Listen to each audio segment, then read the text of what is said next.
এটা খুব ভালো। আমি মনে হয় আপনাদের বিপদে ফেলাই দিলাম। গরিবের আবার বিপদ। এই তা বাবা, তুমি কিছু কাম টাম জানো? যা করতে বলবেন করতে পারবো, না পারলে একবার দেখাই দিলে হবে। সাবাস, তুমি আমার লগে কাম করো। আসো আসো, খেয়ে লোক আসো আসো। এই তুইও তো বসে গেলে বাড়তি, কাল সকালে কাম যেতে হইব না?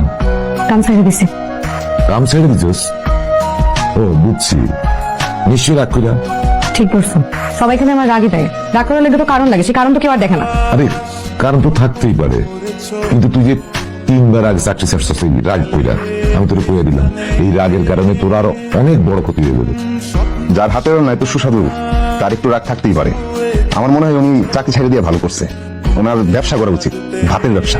আরো ভাত লাগবে কইলেই পারতেন, এত মিশা প্রশংসা করতে কই নাই। এই মায়ের নিয়ে বড় বিপদে আছি, কখন যে কি কইরা বসে এই রাগ